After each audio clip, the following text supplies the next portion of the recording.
to Watch is an intimate look into the lives of prominent and influential women leaders from around the world and the challenges they faced on their journey. It's the real story behind her title. Join us every week to hear more stories about women from around the world and in your own communities at womentowatch.net. Hello, everyone, and welcome back to another week of Women to Watch. I'm Sue Rocco. Thanks so much for being with me. Joining me in just a moment will be Joya Dass. And Joya is a TV anchor, and she's also a public speaking coach. She's doing all kinds of great work for women to help with their careers. And we're going to be talking about something important that happened to her as a child that really is behind her motivation and drive. Don't forget to stay with us during the breaks where you'll hear from our exclusive watch team of corporate partners. And a quick reminder to subscribe to our YouTube channel at W2W Media. So now I'm very honored to welcome to the show, Joya Dass. Joya, welcome to the show. Thank you for having me. It's so lovely. It's great to have you. And we'll give a shout out to Kelly Hoey right at the top for connecting us and bringing us together. I appreciate her. Kelly is a Wonder Woman on many levels, including a very good friend of mine. So I'm happy to jump in wherever she needs me. Yeah. Well, listen, I have so much I want to talk to you about because you're so incredibly involved in helping women with their careers and on the side having your own career. And there's lots of things that you're doing, I would say, as an entrepreneur and under your own personal brand. But I'm going to start out with a quote because I think it speaks to, I'm going to guess that it speaks to what's kind of behind your drive and what has given you such audacity, I will say, over the years. You said, I grew up with traditional Indian parents who had a very tight script for how I was going to live my life. I wasn't having any of it. So I love the way you say that. And I wonder if you could just describe for our audience a little bit about your upbringing and what you're referencing. Yeah, I mean, my mom is from Calcutta, my dad is from Burma. They had an arranged marriage and they moved to central Pennsylvania to have their family and raise me. And I think that parents who emigrate to another country, and not just my parents, fall into one of two buckets. You either concede to the fact that you have moved to another country and you are raising American children, in this case, or you try to recreate, in their case, Little India in our household and hope that the outside world doesn't actually infiltrate. And I'm someone who's always had vision. I've had vision since I was 4 years old. I had a very clear idea of where I was going to go and what I was going to do. And none of that really was in lockstep with what my folks wanted, because they had these very tight scripts of what it meant to be, an Indian person, what it meant to be an Indian girl. So much of their lives were informed by fear. They made this quantum leap in moving to another country, but then me being a girl, so much of them raising me was informed by fear. And I just wasn't having any of it. I knew I wanted to be a news anchor since I was 4. I knew I wanted to go live my life the way I wanted to live, date who I wanted to date, travel the world. And so I left home at 18 and I paid for college and I paid for grad school and I paid for every move around the country to come to New York and do what I wanted to do since I was 4, which was to become a news anchor. And now I travel the world. But that came at a cost. There's collateral damage that comes from saying, I'm going to go do this, which is that, I'm estranged from my family today. But that is, I couldn't imagine ever towing somebody else's line to live my life. It would just be it would be such a horrible existence. That's so interesting to me that at 4, some of us, I don't even think we have memories of being 4 years old. And you describe watching Tom Brokaw on television, setting up your own little desk with your papers. When you think back to that time, what exactly was it that was so exciting to you in watching him and making that decision? That's what you wanted to do. Two observations. One is it was more observing my father because it was ritualistic for him to sit down and watch the news every single day. At 6:30, everything would come to a screeching halt, and that would be the thing that he would do. And I think for him, as an immigrant, it was patently American for him to do this, to be informed about the topics of the day. And I don't think that he realized that his little girl who was sitting on the floor watching him watch the news was patently seeing her future. And I think that it was a combination of, this aperture of the world. My world was so little, like I said, growing up with these folks that had these strict bumper guards around my existence. The TV was the aperture to this big world that I so wanted to be a part of. And the articulate way in which, Tom Brokaw talked about this world was really appealing to me. And so I do need to credit my mother for being in the kitchen this entire time, watching me watch the news. And I think that she nurtured the writer in me ever since I was a little kid. She would enter me in writing contests and spelling contests and poetry contests to really nurture the writer in me.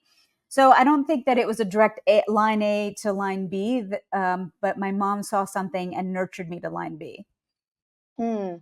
We talk so often about nurture versus nature, and you would seem to me to be an example of someone who it was in your DNA to be who you are today. And often young girls, kind of fall in line and toe the line with what the family dynamic is and what is expected. Um, did you give pushback when you were growing up verbally with mom and dad, talking to them about this doesn't feel right, I want to do something else? I'm sure that I did, but I was a pretty good kid. I was a rules. I'm the oldest child. The oldest child is usually a rules follower, which I was. Um, Yes. However, I think that mistake they made was sending me to Europe on a chaperone trip junior year going into senior year. And then all of a sudden, all those pictures that were on the television screen became my real life. And I got a taste of it and I wasn't going back. So, Joya, you attended Bucknell University, and you found out while you were there that your parents did not save for college and for tuition. And again, an example of your, I love the word chutzpah, Yeah, that's a chutzpah. great one. Um, you basically said, I'm not going anywhere. I'm staying right here. This is where I belong. What was the outcome of that? Yeah. So another thing that I want to talk about in my upbringing, and this is an unfortunate sort of commentary on Indian culture, but I also grew up in a home of domestic violence. So I ingested very early messages about what it meant to be a woman, what it meant to be a woman with a voice, and I wanted to be both for a living. So for me, college was, sort of my first break. And the only direction I was moving from that day forward was forward, not backwards. And so when I discovered second semester sophomore year that my parents had not, in fact, paid for this very expensive school, I marched myself into the CFO's office and started to duke it out with him because I needed to figure out a way to stay. I wasn't going home, which is what he wanted me to do. And so I found a doorstop of a scholarship book and just started writing and writing and writing and writing to every single scholarship saying, I don't have any money. I want to be a news anchor. Will you help me? And then it was Bucknell's a huge sorority and fraternity school. And so sorority rush had started, and that meant a week of parties. And so in one year, the school is telling me I need to go home. And then I was like, well, I'm going off to Rush. And so a week of parties ensued. Letters are piling up on my dresser. I'm pretty sure all of them say I owe money. And so after Rush was over, I sat down and started opening all the envelopes. And sure enough, most of the envelopes said I owed money. But there was one that I opened that read differently. And keep in mind, I'm all of 18 or 19 years old. This is a lot for me to be carrying. But I could tell that the language was different. And so I remember walking back into the CFO's office and showing him this letter. And mind you, we have been at it now for weeks trying to figure out how he's going to get me to leave. And I'm saying I'm staying. And it's the first time he smiles. And he says, "You, young lady, are a very lucky girl. This alumni in the middle of, I think it was Minnesota or Missouri, I can't remember which, has agreed to fund half of your education. Now, how are we going to pay for the rest? Long story short, we jerry-rigged a series of federal and state loans together, and yet there was still an overage of another $2,000. And he's like, who is going to pay this? And I said, look, here's the deal. I need you to write me a loan agreement. You put whatever interest rate you need on that, and I will sign it. But you have got to get me through this. And I will pay this the minute that I graduate. And I just dug in my heels so much that he just was like, okay. And he did. And he wrote that loan agreement. And that is how I got through college. But it was this deep seated desire to not go back home to that dynamic. And it was also this very deep seated desire and this North Star that I had, that I wanted to be a news anchor. And that was what sort of anchored me into making that very bold ask. And that's what got me Mm. through college. Wow. Can I ask you, Joya, do you feel as though you've made peace with your past? That you've accomplished so much now, and that you're in a place where you feel proud and where you belong? Great question. For years I was very mad about that. And it wasn't about the fact that I had to pay for college by myself. It was the conversation that was never had with me. The respect of your child to say, we can't pay for this. Mm. Now I have reconciled, and I realize how much that moment was a gift, because I assumed financial stewardship over my life. Even till today, I could tell you exactly down to the dollar how much is in every single one of my bank accounts and my credit cards. And I think it's a gift. It's a complete gift that my parents, unbeknownst to them, gave to me, because I was never going to be answerable to anybody financially ever again. Mm.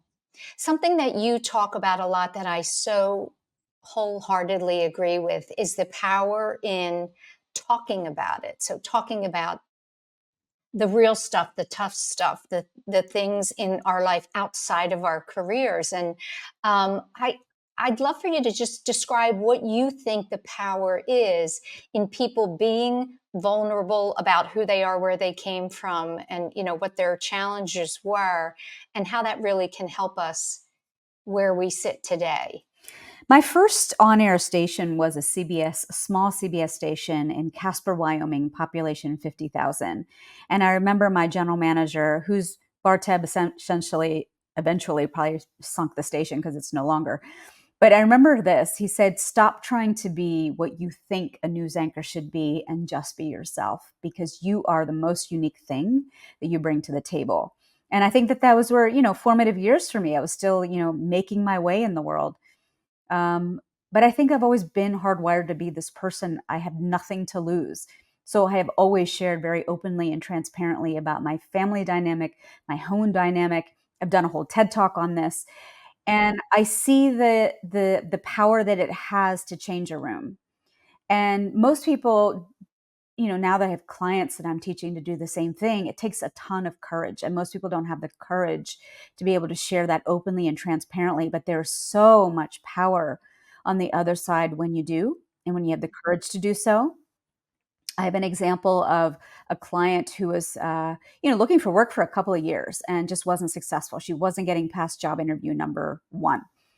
And we started working together. She hired me. And the first few sessions, she was telling me the safe stories, the really sanitary stories that you're supposed to tell.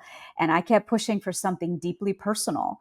And then I remember in session 4, something shifted for her. She told a story of a time that she was rendered homeless as a teenager. Her parents owned a hotel. They lived on premise. Through a series of unfortunate events, they lost the hotel, and she and her family were no longer had a home. And I remember her saying this. She's like, at that point in my life, I didn't want charity. I wanted options. That's what a kid wants at that age when you're homeless. And it was a watershed moment, because all of a sudden she started showing up differently for her job interviews. And she started to make it through to job interview number 2, and job interview number 3, and job interview number 4. And by the time we finished our work, she was like, Joy, I got a job. And it was for 15% more than, my last role, which was a couple of years ago. And I said, that's fantastic. What do you think changed? She's like, well, A, you taught me to show up way more authentically, which I was. And B, I just had the confidence to ask for the next step in the interview rather than wait for them to come to me. Like I took real Mm, agency over the process. So I think mm. that that is like a real life example of when you sort of break through that, that fourth wall and you start to share so openly, that magic that's accessible to you on the other side. Was your TED Talk the first time you spoke openly about your past? No, I had been speaking about it pretty unapologetically the whole way through. But I Okay. think that my TED Talk was probably the most polished telling of that story. And it was the first thing that Right. came up whenever you Googled Joya Dass, and I found that by online dating. Yeah. Do you, I think what happens when you share like that it's healing for yourself and it's also a gift to the listener, always. Um, if you were doing that, do you think even when you were younger, just talking about what was happening in your home, do you remember the moment you told someone for the first time? Because I think that's the moment when you have this kind of relief of the secret. Yeah, I remember telling it to my college roommate who came from Westchester and from a very wealthy family, and her whole world was so wholesome and pure, and for me to, be her roommate, be of a different ethnicity, to have this background, to have this family dynamic, and for her to have a front row seat to it, I think was an awakening for both of us, me to her world and her to mine. And, Yeah. even to this day, she will say to me, "I will never understand what you went through to go through that school, but I'm just so proud of you." Yeah. Listen, we're going to go into our first break. And when we come back, I want to talk a little bit about your years of being a TV anchor and what is most exciting for you doing the job you've always dreamed about. Yeah. Stay with us for our watch team, and we'll be back with Joya Dass. Hi, my name is Christy McCaffrey. I'm the founder and owner of Be the Good Media, and I'm here to share some good news with you. Today, I wanted to share with you about a guest that I had on my podcast named Jen Welby Gilbert.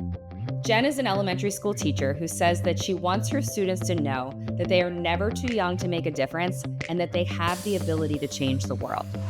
After years of implementing her own program in her classroom to help her students understand the process and the value of giving and philanthropy, Jen went on to create her own nonprofit called the Giving Project for Children, where she's now created a curriculum that she shares with parents, teachers, and administrators to help encourage the study of philanthropy and giving in classrooms.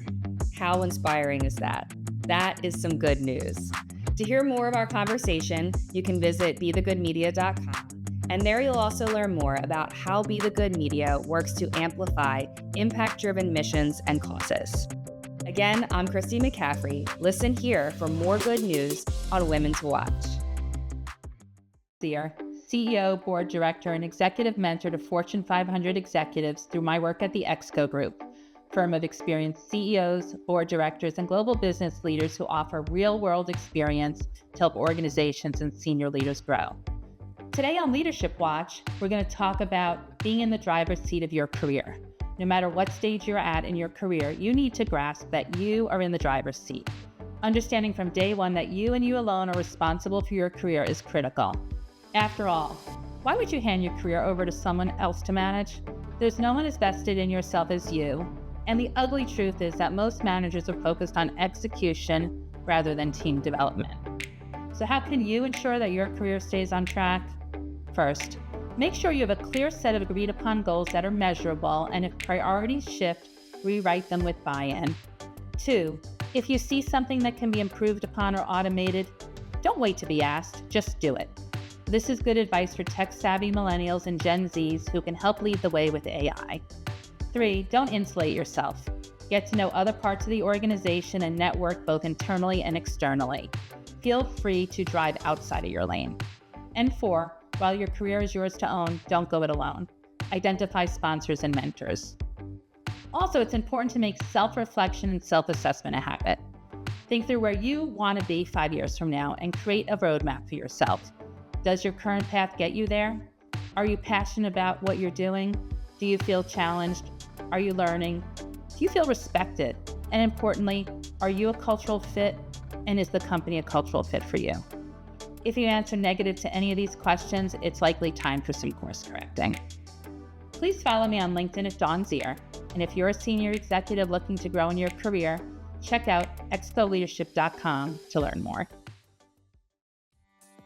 Welcome back to the show. I'm joined this week by Joya Dass, and Joya is a TV anchor, and she is also a public speaking coach, among other things. We'll be talking about all the other things that you're doing. But tell me what it's, I think it's unusual to decide at 4 what you want to be and then go do it. And I just wondered, what is the most exciting part for you? What lights you up when you are in that role? So to be clear, I only do business news, and I love how intelligent talking about money is. There's science, there's technology, there's math, there's politics. There's so much that impacts talking about that. But for me, it's so intelligent. That's what lights me up. I want to always be surrounded by intelligent things and always be learning. So I think that's the first layer of it. The second layer of it is that it's not scripted. I'm on the trading floor. The camera is somewhere 50 feet up in the rafters because the stock exchange was not made for a broadcast studio. It was made for trading, trading stocks. And so the fact that you have to be so self-sufficient technically as well as intellectually to be able to do the thing. I really just, it is thrilling to be there when that opening bell is ringing, to know that there are cameras all over the world that are trained on that moment. And you take it for granted every single day, but I have just been really lucky to be at the nexus of it. That's what I think every time that bell goes off. I have also, I've covered news since through 9/11, through the blackout, through the pandemic. So those are some major life events to have been on the news and talking about major events in New York City. And those are things that I think that just, they stay with you forever. Yeah. I think one of the things for any anchor, reporter, commentator, is to manage the emotion of things that they're talking about. And how do you handle that? Does that come easy for you, or are there times when it's difficult? I think that it's the opposite. When you are bearing witness to so much, it actually desensitizes you. I remember it was my first week at CNN when 9/11 happened, and I walked in and everybody was gone. I didn't understand what was going on. I was just starting out, and my manager came up to me and he said, "You're going with this cameraman. You're going down to St. Vincent's Hospital. You're going to have to walk. I hope you're wearing great shoes. The World Trade Centers have just fallen, and you're going down to St. Vincent's Hospital to wait for the bodies to come in." And so we walked down. It was a super, super hot day. The medical staff at St. Vincent's was all standing on one side of 7th Avenue. The press bank was standing on the other side of 7th Avenue. And everybody's eyes was trained downtown, waiting for the bodies to come in. And I remember the doctors didn't think they were going to have enough stretchers. So they had taken office chairs and put white sheets over them so that they could handle the overage. And we stood there for hours waiting, and none of the bodies ever came in because they'd all been incinerated. And I remember telling my grandmother that I didn't cry. I didn't cry until I read the New York Times the next day, and it was the last text that people who were on the plane as I was heading into the World Trade Centers sent to their loved ones. I think that for me is when the dam broke, but not necessarily when I was on the job in front of the camera waiting for, what was a very, very tragic day for New York City. My gosh, I can't imagine so you're having to really on the fly think of what to say. That's a lot of pressure in not knowing what's going to be happening and taking place. So that, but know that, I do business news on the floor. There's no script, right? I'm looking at a bunch of screens. I have notes in front of me, and then I just talk. I'm just trained to talk. So it comes with part of my training and my DNA. Yeah.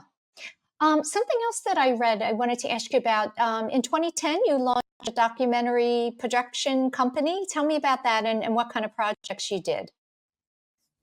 Yeah, I had a come to Jesus moment when my contract came up with Channel 7, which is ABC here in New York City. It's the number one station in the country, number one station in New York City. And I was like, this is all well and good, but I don't feel like I have a body of work, like in the way Steven Spielberg has a body of work that he can say that he's created. I didn't have that. And I so wanted to create that. And so for me, I started a documentary production company because I wanted to create beautiful stories and I wanted the opportunity to go back and revise them and make them beautiful. But I was still on the air, so I did take on a partner. And my partner Greta and I launched our production company with a view to get more projects. And we did for a little while. But the Dark Horse brand that really took off as a result of this venture was the business that I have today. And the reason is because we started hosting meetups to fill our, project pipeline. And what I did not realize, because I'd been behind the TV screen for all these years, is there was an entire generation of Indian girl that had grown up watching me on TV at a time when no Indian women were on mainstream TV. And so now all of a sudden there were 300. First there was 8, then there was 40, then there was 300 women showing up, all because they now were coming to share that they were doing something other than the Indian parent approved doctor, lawyer, engineer profession. And they wanted to share that with me. And again, I'd been unapologetically sharing my story. Like I wanted to do this and I didn't have the easiest path. My parents weren't behind it. I did it anyway. And I think that all of those stories resonated for them. And so they wanted to come and share. And so the documentary production company didn't really take off, but my business did. Yeah. So today, if I were to ask you there's a lot of things that you do under your own personal brand, that umbrella, events, master classes. I believe you have your own clients in the public speaking coaching arena.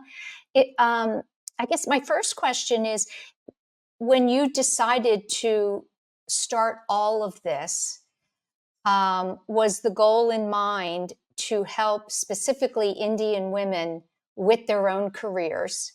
And has it evolved into all women, a place for all women to come and really get all kinds of resources and tools for their careers? Yeah, I mean, I think in the early years, just generally people hire people who look like them and are like them. And so because I'm Indian, that was a huge draw. But now, I've had my business 12 years and I've traded television for my business full time. And the easiest gift for me to leverage is public speaking, because that's what most people want. They want to be able to have more executive presence in a meeting. They want to be able to do TV interviews, or they want to do better videos. So that's the top thing that they come to me for.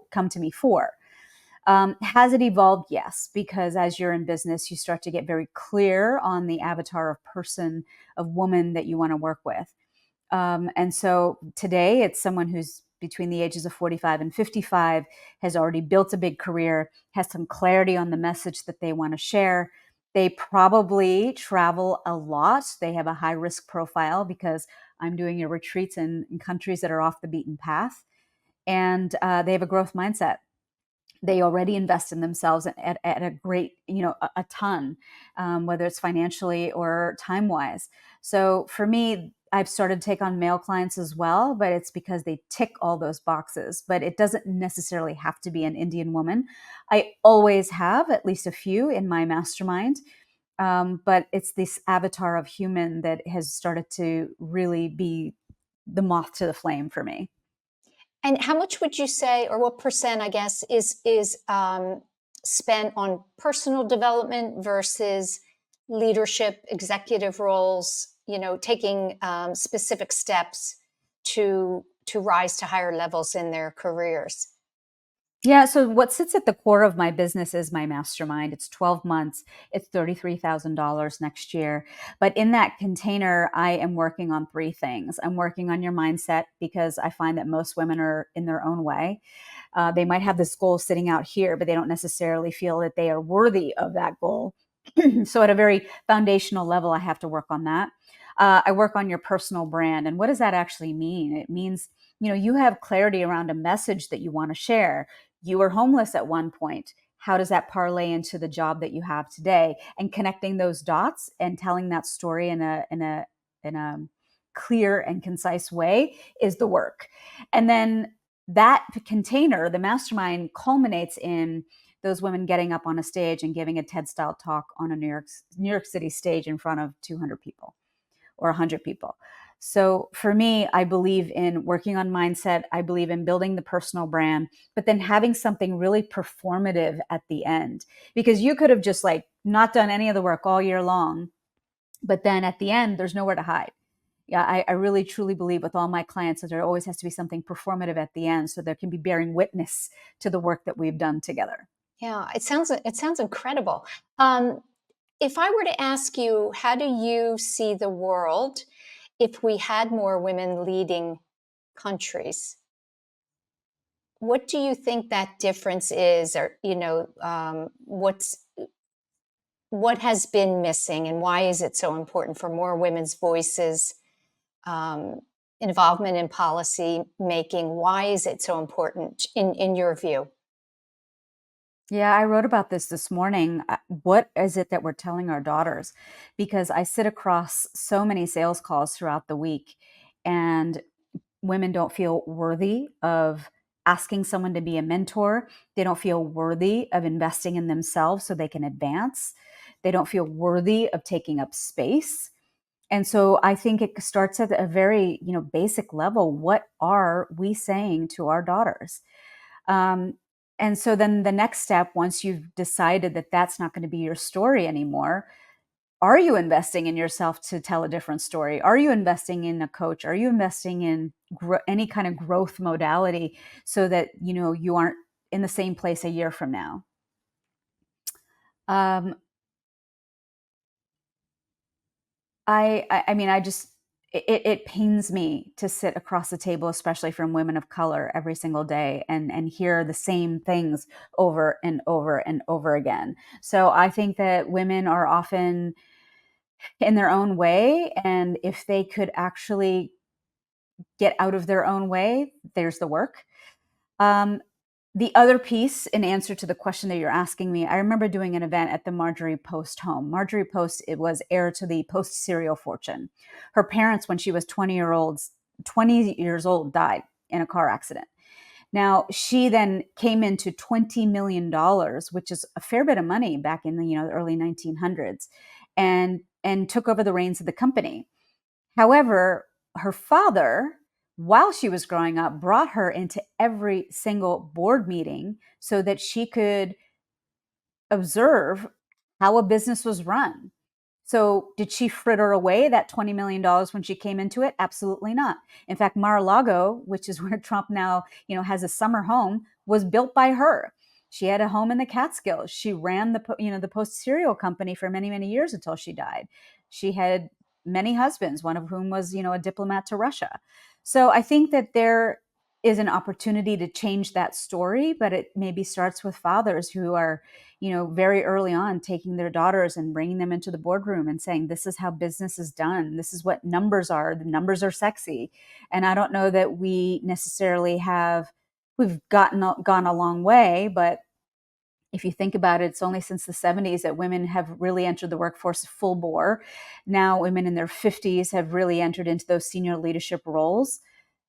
But those people invest in themselves in a big, big way.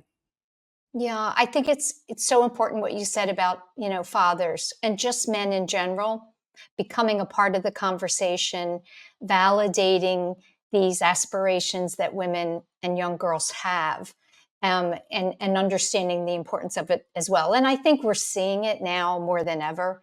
I know my own husband has had many a conversation with my daughter, about how smart she is and why the world needs to hear from her. So, and it makes such a huge difference.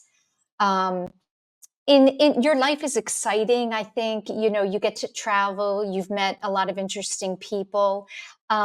What's difficult for you today? What is one of the things that is just a challenge? I don't want to ask you about work life balance, Yeah. Yeah, what comes to mind for something that, you have to kind of work on in your own life?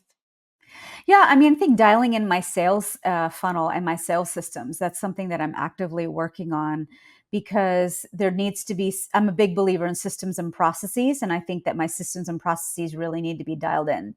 And so that's what's hard for me right now. And I'm actively hiring help to be able to change that story. Instead of doing a regular intake form, I've decided to work with a young game developer, a Pakistani woman who does game development, and she's created a little video game that people can play to express their interest in my mastermind this year. So I'm not afraid of technology. I'm not afraid of innovation, but I do need to build a system for funneling folks from cold to, closed. Yeah. I guess my last question for you, for our viewers and listeners who might be women that are looking for, or just looking to be better public speakers, looking for a way to tell their own stories in a better way. Leave us with some tips, some advice for doing that. Yeah. Clear writing leads to clear thinking, leads to clear public speaking. A big favor you can do for yourself is start to journal. And journal every single day. Just put down everything that's in your head down on paper, and you'll start to see patterns. And those patterns will lead, like I said, to clearer thinking and to clearer speaking. I think that that's the shortest comment that I can make. I also think that when you're writing on there is where you have permission to dream. I think about Patricia Highsmith, who is the author of the Talented Mr. Ripley series. From the age of 15, she meticulously recorded every single thing about her life, who she talked to at school, books she read, poems that she wrote. And so much of what was in her cahiers, she called them cahiers, not journals, it's a French term, is what gave rise to the Talented Mr. Ripley series, because she dared to dream characters and storylines while she was doing that writing. And that's what gave rise to what became her books and eventually became a movie. So I just think that so much of magic has yet to be accessed on the other side if you can commit to a daily practice of writing. Yeah. I think, don't they say that public speaking is it might be the number one fear people have, humans have, to stand up in front of a group, whether it's a few or an audience of 1,000. Um, Yeah. it is. And I think that, well, I'd love to know your take on what is it mentally that someone who has such a fear and anxiety of doing that um, can say to themselves in the moment to help them get over that fear. Number one, I think you don't suffer from bad speaking, you suffer from bad organization of your material. So, really thinking critically about how your content is organized and how it lands is key. Think about going to a comedy show, and if the comedian gave you the punchline and then started telling you all the other pieces of the joke, that would just totally suck. And so that's why most public speaking sucks, is because you haven't given me the build up. You've just given me the punchline and then you moved on. And I have no context for that punchline, nor can I appreciate it. I think the second piece is you only get better by practicing. So go to, there are low stakes environments in which you can practice your public speaking. The line at Trader Joe's, go to your local bookstore and to a book talk and ask a question. I mean, strike up a conversation with the barista at Starbucks. There are so many low stakes places for you to practice your public speaking. And then the final thing is to record yourself. No other teacher is going to be a better mirror for you other than you taking your phone. All of us have one of these, and recording yourself for 1 minute every single day. Just a thought dump of your day, what worked, what didn't work, and seeing it back on seeing the playback. Once with the sound down, once with the sound up, because I bet you've got some facial tics. You've got things that you didn't even notice about yourself that you're only going to see on playback. Yeah, that's a great tip. But be prepared ultimately, right? If you're prepared, you'll be more relaxed. Yeah, Yeah. absolutely. I mean, if you know your stuff and you've organized your stuff, it's not enough to just know your stuff, to organize your stuff, then at least you're 30% of the way there. Yeah. Well, Joya, I appreciate you so much coming on the show and sharing a bit of your story, and for being so candid. I think it's definitely going to inspire some of our viewers. Thank you for having me. This has been great. Stay with us as we go into our last break, and I'll be back to close out the show.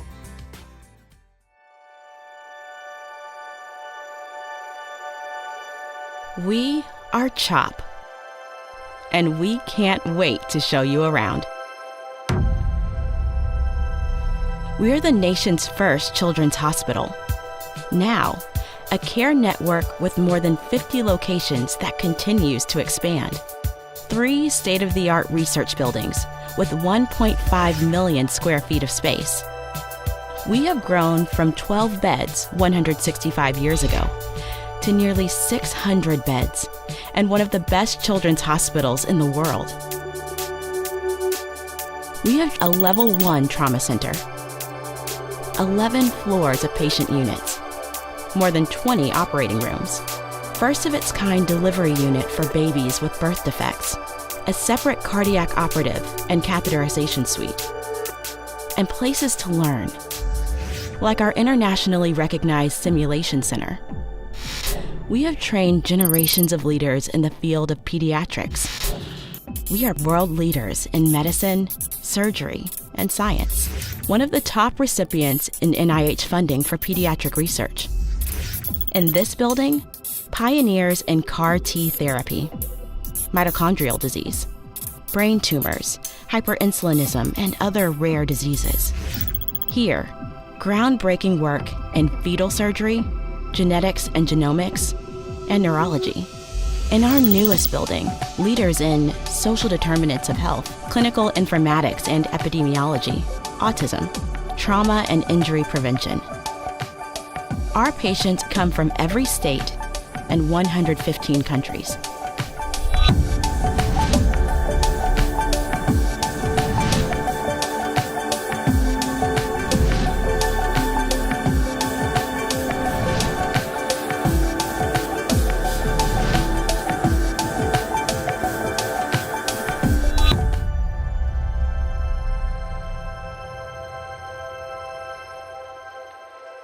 Meeting these challenges requires the best and the brightest. We are passionate about pediatrics. We are motivated to make a difference in the world and in our community. We are a team. We are CHOP.